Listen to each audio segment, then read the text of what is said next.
السلام علیکم ورحمۃ اللہ وبرکاتہ۔ جیسا کہ آپ مختلف میڈیا میں سن چکے ہوں گے کہ کل رات 12-1 بجے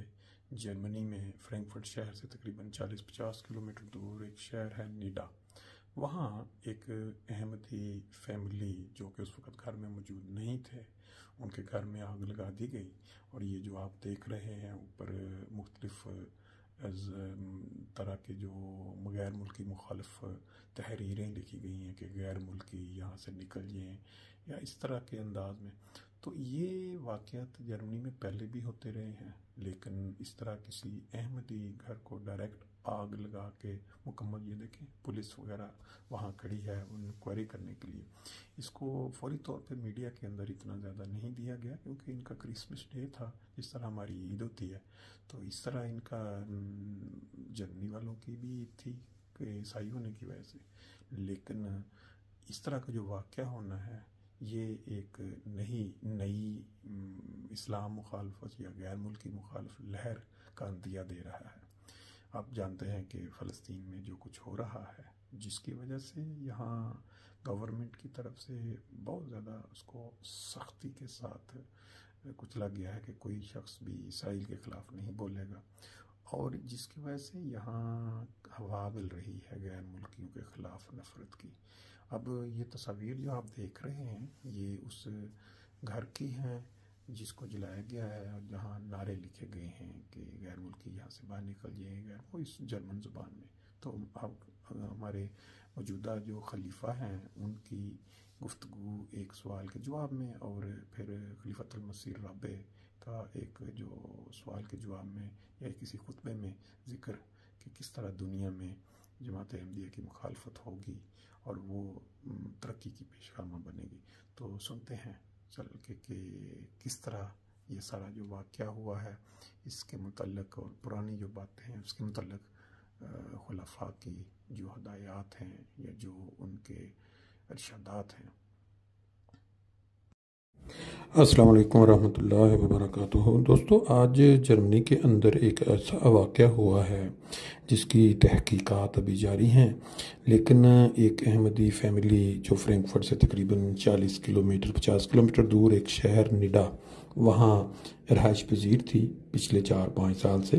تو وہ جس وقت گھر میں موجود نہیں تھے، تو یہ عیسائیوں کا دیس ہے جرمنی، یہاں اپنی خوشی کے موقع پہ جب ان کی عید ہوتی ہے کرسمس، دوسرے دن وہاں ان کے گھر میں آگ لگا دی گئی، اور وہ کیونکہ گھر میں موجود نہیں تھے تو آگ کے بعد جب وہاں آگ بجھانے والے پہنچے اور باقی کے جو ادارے، تو انہوں نے ایک عجیب منظر دیکھا، تو آگ سے گھر کا نقصان بھی ہو چکا ہے، تقریباً 3.5 لاکھ یورو کا جو اخبارات میں آیا، اور اس کے اوپر جو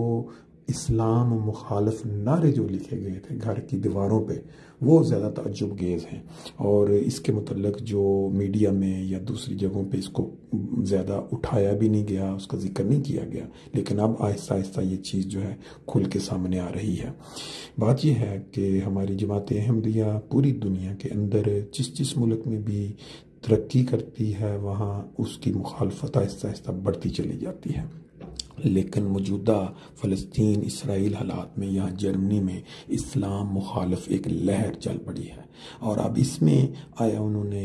خاص طور پہ جماعت احمدیہ کے افراد کو ٹارگٹ کیا ہے، یا اسلام مخالفت میں انہوں نے جو نعرے لکھے ہیں کہ غیر ملکی ملک سے دفع ہو جائیں، غیر ملکی باہر نکل جائیں، یہ اس طرح کے نعرے جو لگائے گئے ہیں۔ اب میں آپ کو ایک آڈیو سنواتا ہوں جو خلیفۃ المسیح الرابع نے کافی سال پہلے جس کا ذکر کیا۔ اب یہ بات جو آج کا واقعہ ہے اس کے ساتھ چسپاں ہوتا ہے یا نہیں، یہ آنے والا وقت بتائے گا، لیکن تمام احمدی احباب جو دنیا میں بستے ہیں وہ کم از کم اس چیز کے لیے تیار رہیں کہ جہاں جہاں احمدیت کی ترقی ہوگی، جہاں احمدیت پھلے پھولے گی، وہاں کے مقامی لوگ یا وہ جو لوگ جن کے دلوں میں پاکستانی قوم کی طرح ایک مذہبی منافرت یا ایک قومی منافرت یا رنگ و نسل کی منافرت پائی جاتی ہے، وہ اس طرح کی حرکتیں کرتے چلے جائیں گے۔ تو سنتے ہیں یہ آڈیو اور پھر آگے باقی آپ کو جو تصاویر ہیں اس واقعہ کی وہ بھی آپ کے ساتھ شیئر کرتے ہیں۔ دیکھیں گی وہ بڑی بڑی حکومتوں کے اجتماع کی مخالفتیں ہوں گی، کیونکہ یہ دور جو ہے یہ مٹا دیے جانے والا دور ہے۔ یہ چھوٹی چھوٹی چند حکومتیں مل کر جن کی اپنی کوئی حیثیت نہیں ہے، جو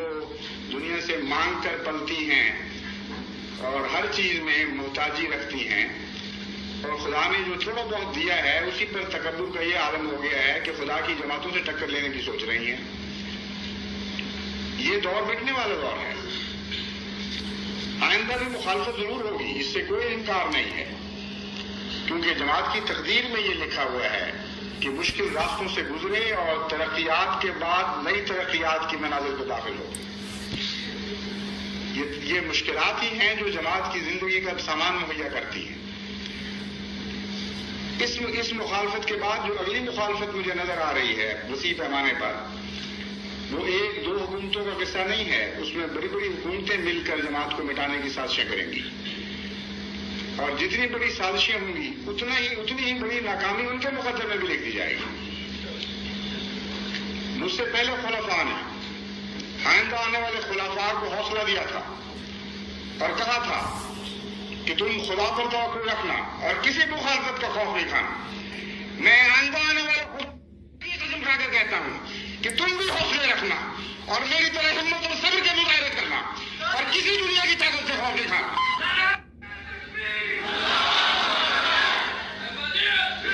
وہ خدا جو ادنا مخالفتوں کو مٹانے والے خدا ہے، وہ آئندہ آنے والی زیادہ کمی مخالفتوں کو بھی چکنا چور کر کے رکھ دے گا اور نشان مٹا دے گا ان کی دنیا سے۔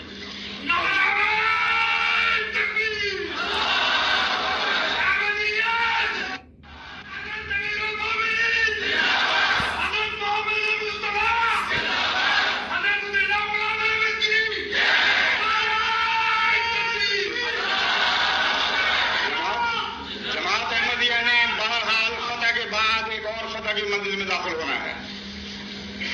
کوئی دنیا کی طاقت اس تقدیر کو بہرحال بدل نہیں سکتی۔ خلیفۃ المسیح الرابع رحمہ اللہ علیہ کی آپ نے مخالفت کے متعلق جو بات سنی، اب موجودہ خلیفۃ المسیح الخامس ایدہ اللہ تعالیٰ بنصر العزیز سے جب سوال کیے گئے بچوں کی کلاس میں تو آپ کیا فرماتے ہیں، یہ ذرا بھی سنیں۔ اگر جماعت کی تعداد میں پھیلنی شروع ہو جائے تو کوئی بعید نہیں، کوئی پتہ نہیں کہ ایسی مخالفتیں شروع ہو جائیں، تو یہ تو تعداد پہ ڈپینڈ کرتا ہے کہ کتنا جماعت احمدیہ کا پھیلاؤ اور وسعت ہوگی۔ بہرحال یہاں مخالفتیں جو جماعت کی تعداد بڑھنی شروع ہوگی اور لوگ دیکھیں گے کہ جماعت بڑھ رہی ہے اور لوگ اس کے زیر اثر آ رہے ہیں، تو یہی لوگ ان میں سے بھی ہو سکتا ہے کہ بعض مخالفت کریں، عیسائیت میں سے بھی لوگ پادری اٹھیں مخالفت کریں، اسلام کے خلاف تو بولتے رہتے ہیں نا۔ مثلاً کینیڈا میں جب میں نے کہا کہ دور دور جا کے لوگوں کو تبلیغ کرو، احمدیت اور اسلام کو پیغام پہنچاؤ، تو کینیڈا بہت بڑا وسیع ملک ہے، تو وہاں جب دور دراز علاقوں میں گئے، پہلی دفعہ گئے، کونسل سے بات کی تو انہوں نے اپنے ہال دیا ہے، چرچ میں پادریوں سے بات کی، انہوں نے کہا ہاں بڑی خوشی کی بات ہے، تم آؤ اور اپنے بارے میں بتاؤ۔ تو جب ہمارے وفد نے جا کے بتایا پہلی دفعہ تو لوگوں کو اسلام کے بارے میں پتہ لگا، اس کی خوبصورت تعلیم کے بارے میں پتہ لگا، ان کو بڑا اچھا لگا، توجہ پیدا ہوئی۔ اگلی دفعہ گئے تو اور زیادہ لوگ آئے، 1200 کلومیٹر 2000 کلومیٹر سفر طے کر گئے دور ریموٹ ایریاز میں۔ جب تیسری دفعہ گئے تو بعض چرچ کے پادریوں نے مخالفت شروع کر دی کہ یہ لوگ تو ہمارے لوگوں کو کھینچ کے لے جائیں گے، تو یہ ابتدا مخالفت شروع ہو جاتی ہے۔ تو اس طرح جب زیادہ بڑھے گا تو ہو سکتا ہے کہ شدت ہو، لیکن اس حد تک شدت شاید نہ ہو، کیونکہ ان ملکوں میں قانون کا احترام کیا جاتا ہے۔ پاکستان میں تو قانون کوئی نہیں نا، جب یہ مذہبی آزادی کا نعرہ لگاتے ہیں، اپنے پڑھے لکھے ہونے کا نعرہ لگاتے ہیں تو شدت نہ ہو۔ دوسرے یہ کہ ان میں سے اکثریت جو ہے وہ مذہب سے لا تعلق ہو چکی ہے، اس لیے ایک ہو سکتا ہے ایک مذہبی طبقہ مخالفت کرے، لیکن حکومتی سطح پر امید ہے کہ مخالفت انشاءاللہ تعالیٰ نہیں ہوگی، لیکن مخالفت ہوتی ہے جہاں وہاں جماعت کے پھیلنے کے مزید راستے کھلتے ہیں۔